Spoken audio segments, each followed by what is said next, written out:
A millionaire invites his gardener to the awards gala with the intention of ridiculing him. But when the gardener arrives and introduces himself, all the guests stand up and applaud. In a world where money was everything, at least that's what Maximilian Sterngold believed, the most despised magnate in Silicon Valley, life was measured in bank figures and material possessions. The California sun poured over the expansive gardens of his mansion in Atherton, an oasis of opulence amidst a sea of technological innovation and unchecked ambition. Maximilian, a 45-year-old man whose demeanor screamed success at the top of his lungs, stood before the window of his office. His eyes, a cold blue that matched his heart, scrutinized the meticulously manicured landscape stretched out before him. He wore a custom-made suit that cost more than most of his employees' annual salaries, and on his wrist, a limited edition watch marked the time, which for him equaled money. With a glass of 50-year-old whiskey in hand, because for Maximilian, even alcohol had to be a status symbol, he disdainfully observed a solitary figure moving among the rose bushes. Old Tom, his gardener, worked under the scorching sun, meticulously pruning each rose, each shrub, with a dedication that Maximilian found both fascinating and despicable. Tom was everything Maximilian was not: humble, hardworking, and genuinely happy with his simple life. At 60 years old, the gardener carried the weight of an honest life's work in every wrinkle on his sun-weathered face. His calloused, strong hands handled the tools with a dexterity that only comes from decades of practice and love for the craft. As he watched Tom work, a perverse idea began to take root in Maximilian's mind. A twisted smile formed on his face, revealing the malice lurking behind his respectable businessman facade. Why not take this country bumpkin to the Innovators Gala, he thought, savoring each word in his mind. He'll be the laughingstock of the night. The Innovators Gala was the most exclusive event of the year in Silicon Valley. A night where the titans of technology, the visionaries of the future, and the most influential billionaires gathered to celebrate their achievements and, in passing, inflate their already oversized egos. It was a parade of designer tuxedos, haute couture gowns, and jewelry that could feed a small country for years. Maximilian had always been the center of attention at these events, strutting among his peers, closing multi-million-dollar deals over champagne, and showing off his latest acquisition, whether it was a promising startup or a yacht larger than his competitors.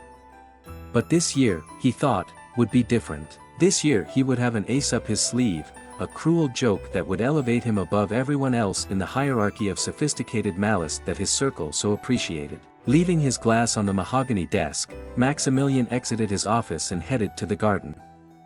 The heat hit him like a slap, reminding him why he preferred the comfort of air conditioning.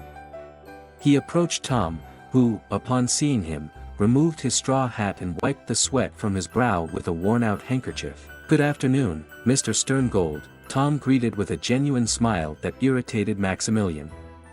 How could anyone smile like that when their life was so insignificant? "Tom, my good man," Maximilian began, infusing his voice with the false warmth he had perfected over the years. "I've been watching your work, and I must say I'm impressed." Tom's eyes lit up at the compliment, and Maximilian had to stifle a grimace of disgust. It was so easy to manipulate the simple, "Thank you, sir.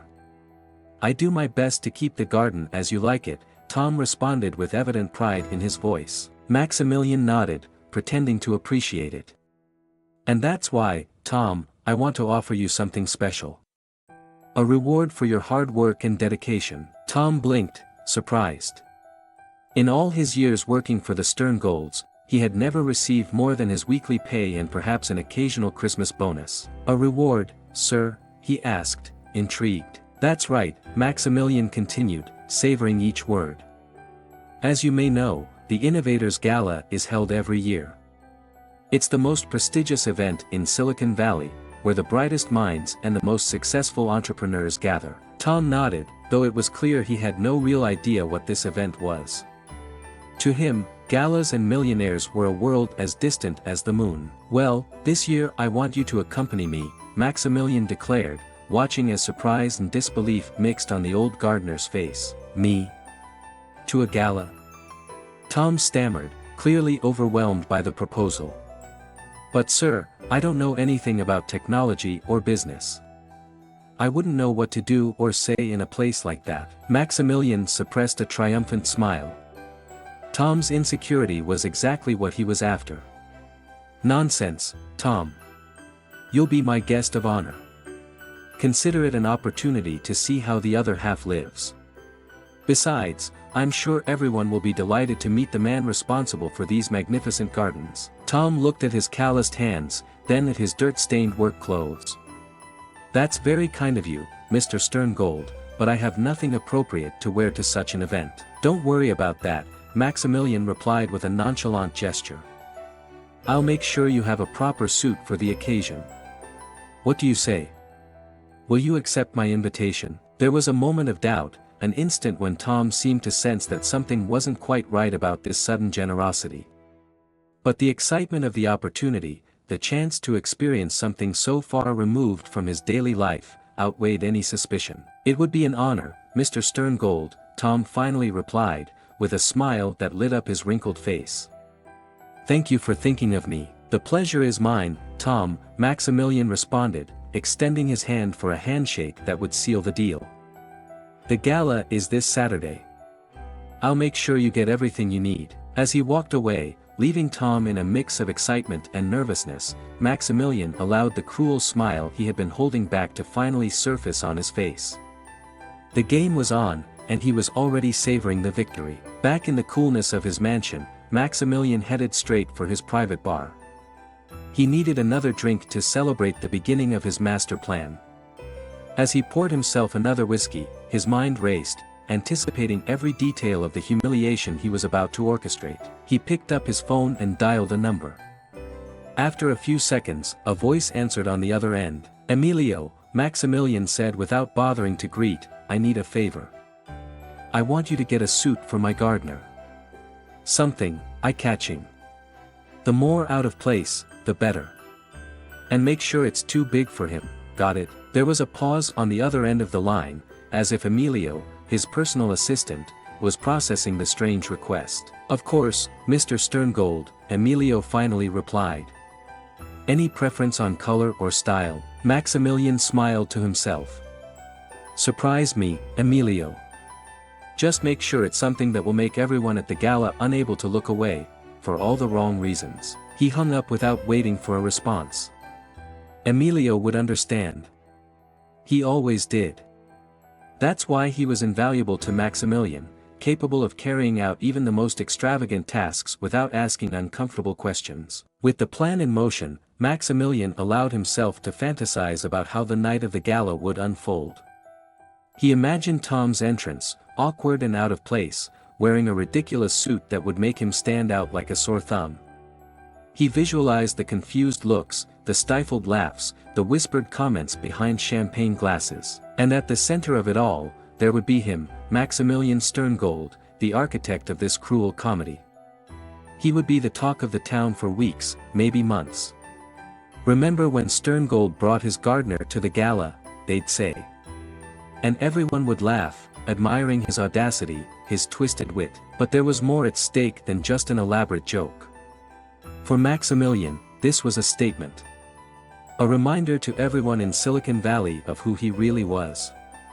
Not just another millionaire in a sea of millionaires, but someone capable of manipulating, of controlling, of creating a spectacle at will. As he savored his whiskey, Maximilian reflected on the path that had brought him here. Born into a middle-class family, he had risen in the business world through cunning, determination, and a total lack of scruples. Every step in his climb to the top had been marked by decisions that others would consider cruel or immoral, but for him, they were simply necessary. The night of the gala arrived with an explosion of lights and glamour that seemed to illuminate all of Silicon Valley. The Ritz-Carlton Hotel in Half Moon Bay, a majestic building perched on cliffs overlooking the Pacific Ocean, had transformed into an oasis of opulence and exclusivity. The entrance was flanked by enormous floral arrangements and a red carpet that stretched as far as the eye could see, guarded by security personnel in black suits and earpieces, as motionless as statues. Luxury limousines and limited-edition sports cars paraded in front of the opulent hotel, each one more impressive than the last. It was an endless display of wealth and power, where every arrival seemed like a statement of status and success. Inside his Rolls-Royce Phantom, Maximilian Sterngold adjusted the bow tie of his custom-made Tom Ford tuxedo, a smile of anticipation playing on his lips. Beside him, visibly uncomfortable and out of place, sat Tom, dressed in the garish green suit that Emilio had procured. "Remember, Tom," said Maximilian with fake kindness, "tonight you're my special guest. Don't worry if you don't understand everything being said. Just smile and nod." Tom, his sweaty hands clasped on his knees, nodded nervously. "Thank you again for this opportunity, Mr. Sterngold. I promise I won't let you down." Maximilian had to stifle a laugh.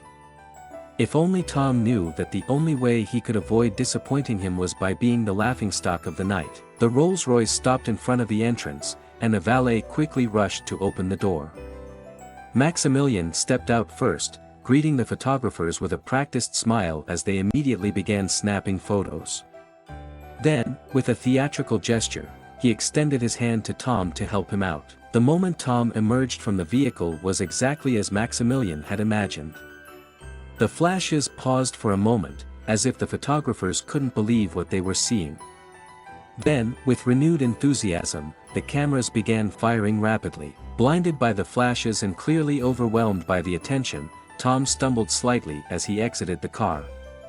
Maximilian held his arm, in what might have appeared to onlookers as a kind gesture, but which in reality served to expose Tom even more to the cameras. "Mr. Sterngold." "Who is your guest?" shouted one of the reporters. Maximilian smiled, savoring the moment. "This is Tom, my gardener.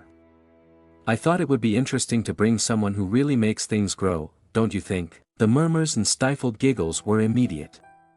Tom, oblivious to the true meaning behind Maximilian's words, smiled timidly at the cameras. As they made their way down the red carpet, Maximilian could feel the gazes of amazement and amusement following them.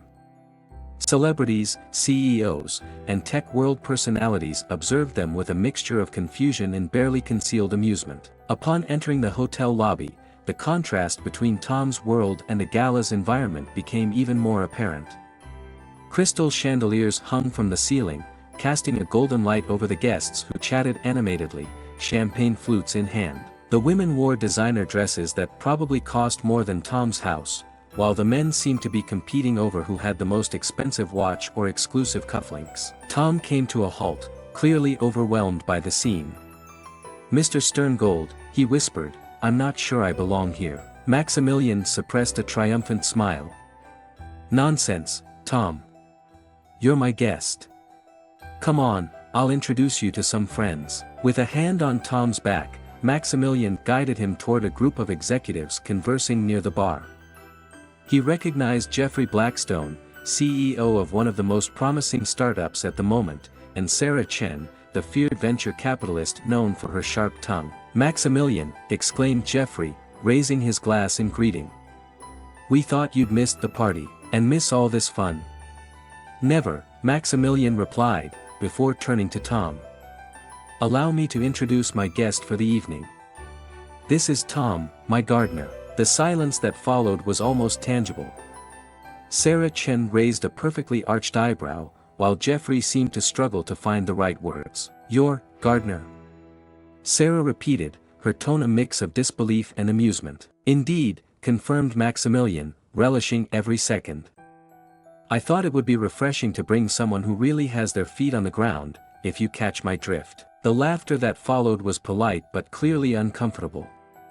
Tom, sensing he was the center of some joke he didn't fully understand, simply smiled nervously. "And tell me, Tom," said Jeffrey, clearly determined to go along with Maximilian's charade, "what's your opinion on SpaceX's latest round of funding?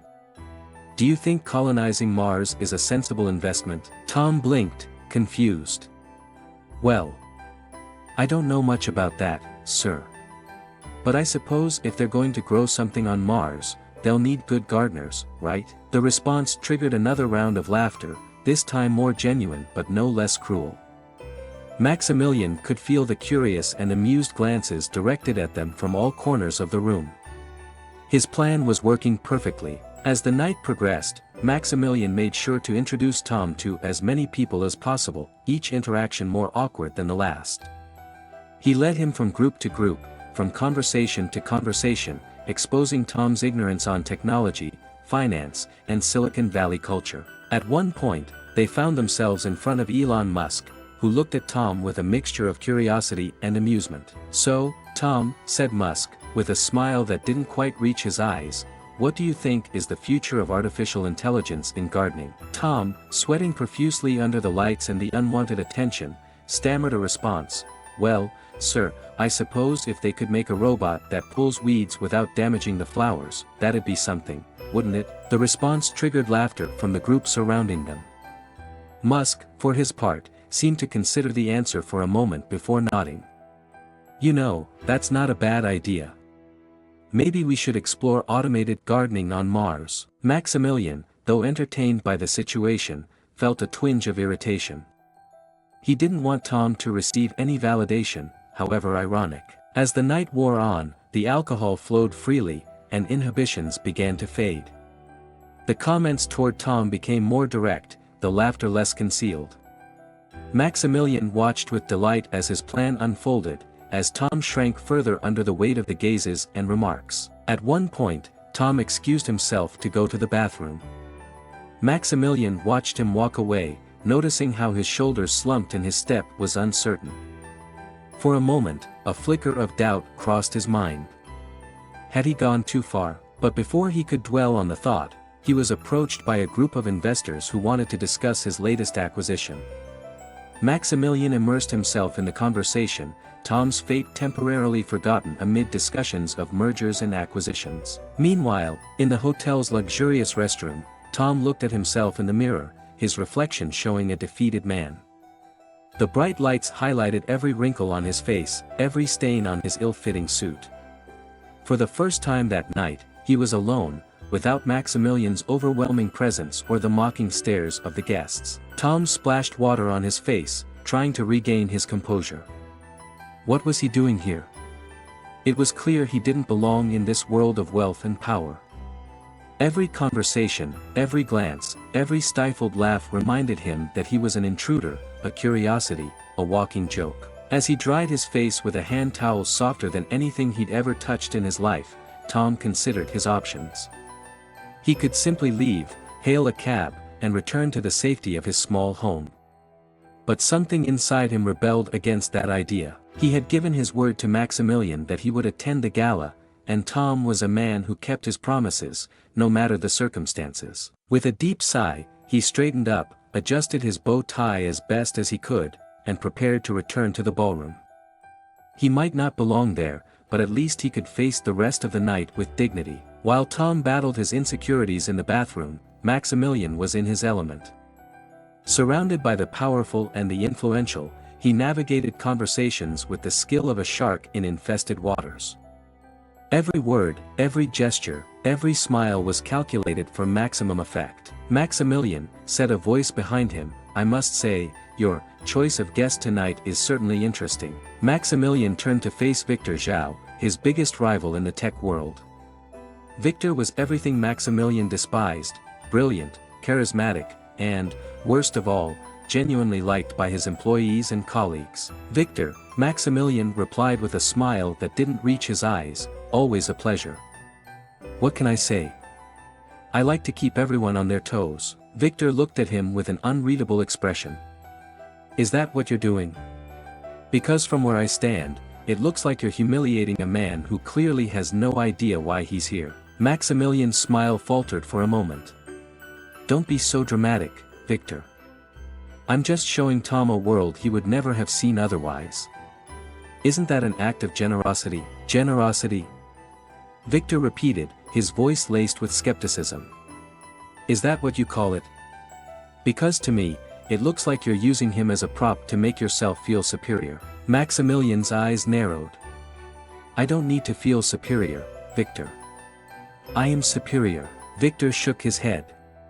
"You know, Maximilian, there's a difference between being successful and being a decent human being. One day, you might realize that." With those words, Victor walked away, leaving Maximilian alone with his thoughts. The moment Maximilian had been anticipating all night had finally arrived. With Tom back in the room and Alexander Thorne watching with interest, the stage was set for the grand finale of his elaborate prank. Mr. Thorne, Maximilian said with a smile that didn't entirely conceal his malice, let me introduce you to my special guest tonight. This is Tom, my gardener. The silence that followed was absolute. Even the background music seemed to fade, as if the entire world was holding its breath in anticipation of what would happen next. Alexander Thorne looked Tom up and down, his expression inscrutable. Tom, for his part, stood as tall as he could in his ill-fitting suit, meeting the legendary investor's gaze with a mix of nervousness and determination. And then, to everyone's surprise, Alexander Thorne smiled. It wasn't the condescending or mocking smile Maximilian had expected, but a genuine, warm smile that reached his eyes. Tom, Alexander said, extending his hand, it's a real pleasure to finally meet you. Confusion spread across Maximilian's face like a stain of ink. Finally. What did he mean by that? Tom, equally surprised, shook the offered hand. The pleasure is mine, Mr. Thorne, he replied, his voice steadier than it had been all night. And then, as if it were a signal, something extraordinary began to happen. Like a wave spreading across the ocean, the guests started to rise to their feet. One by one, then in groups, until the entire room was standing. The sound of applause filled the air, starting softly and growing into a deafening roar. Maximilian looked around, stunned, unable to comprehend what was happening. It's him, someone exclaimed from the crowd. The anonymous angel, murmurs quickly spread. The anonymous angel. Here, I can't believe it, he's a legend. Maximilian turned to Tom, his face a mask of confusion and growing horror. What are they talking about? What is this? But Tom was no longer looking at Maximilian. His eyes were fixed on Alexander Thorne, who nodded slightly, as if granting permission. Tom took a deep breath and, for the first time that night, stood up straight. Suddenly, the ill-fitting suit and garish color seemed insignificant. There was a dignity in his posture, a strength in his eyes that Maximilian had never seen before. I guess it's time for the truth to come out, Tom said, his voice clear and firm. Yes, I am the anonymous angel. The revelation hit the room like thunder. Maximilian felt the ground shift beneath his feet. The anonymous angel. The mysterious philanthropist who had been secretly donating millions to charitable causes for years. The man whose identity had been the subject of speculation in all circles of Silicon Valley. But you're a gardener, Maximilian stammered, unable to reconcile the humble Tom with the legend of the anonymous angel. Tom smiled, a smile that held years of secrets and satisfaction. Yes, I am. And I'm proud to be one. You see, Maximilian, many years ago I inherited a considerable fortune. But instead of letting money change me, I decided to use it to change the world while continuing to live the life I loved. Alexander Thorne placed a hand on Tom's shoulder. I've had the privilege of working with Tom on several philanthropic projects over the years. His generosity and humility are truly inspiring. Maximilian felt the world spinning around him. His plan, his cruel prank, had crumbled in seconds.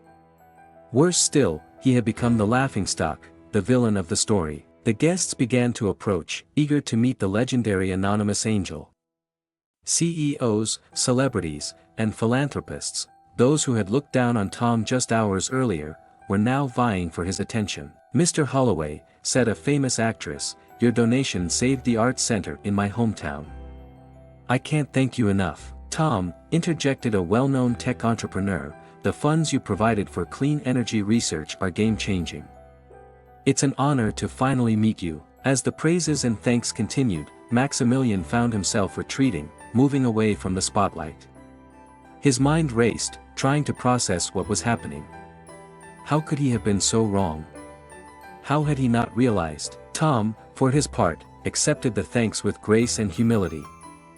The real honor is being able to help, he said over and over. Each of us has the power to make a difference, regardless of our position in life. At one point, Tom turned to Maximilian, who had retreated to a corner of the room. With firm steps, he approached his employer, now diminished by the revelation. Maximilian, Tom said, his voice soft but firm, I suppose you're wondering why I agreed to come tonight, knowing your intentions. Maximilian, unable to meet Tom's gaze, looked at the floor. I don't understand. Why work as a gardener if you have so much money? Why endure this? He made a vague gesture, encompassing the gala and, by extension, the treatment he had received. Tom smiled, a smile that held both compassion and sadness. Because honest work, Maximilian, no matter what it is, has dignity. Because caring for the land, seeing things grow, keeps me connected to what really matters. And because sometimes, the most important lessons come from the most unexpected places. Maximilian felt something break inside him. His entire life, his entire career, had been based on the premise that money and power were all that mattered. And here was Tom, a man with more money than Maximilian could ever dream of, choosing to live a simple life and do good in secret. I'm sorry, Maximilian murmured, the words coming out with difficulty. I had no idea. Tom placed a hand on Maximilian's shoulder, a gesture of understanding that the millionaire felt he didn't deserve. I know, Maximilian. And while I can't approve of your actions tonight, I believe there is a lesson here for all of us. He turned to the crowd surrounding them, his voice rising so everyone could hear. Tonight reminds us that we should not judge people by their appearance or their occupation. That true wealth is not measured in dollars, but in the positive impact we have on others' lives. A murmur of approval swept through the room. Maximilian saw the looks that had once admired him now turn cold or compassionate. He had fallen from his pedestal, and the fall was dizzying. Alexander Thorne approached, his presence as imposing as ever. Maximilian, he said, his voice mixing disappointment with a touch of hope, you've made a grave mistake tonight. But as Tom has shown, there is always room for growth and redemption. Maximilian nodded, feeling smaller than ever.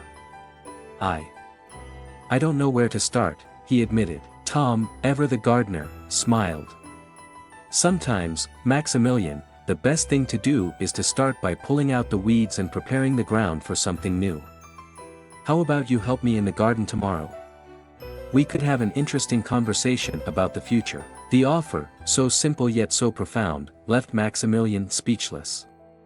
He nodded, unable to articulate the mix of emotions that overwhelmed him. As the gala continued around him, with Tom as the involuntary center of attention, Maximilian retreated to a balcony, needing fresh air and a moment to process everything that had happened. Looking out over the Pacific Ocean, illuminated by the moon, Maximilian Sterngold found himself, for the first time in years, questioning everything he thought he knew about success, wealth, and the purpose of life. The night advanced, and the Innovators Gala, which had started as just another self-congratulatory event for the rich and famous, had transformed into something entirely different.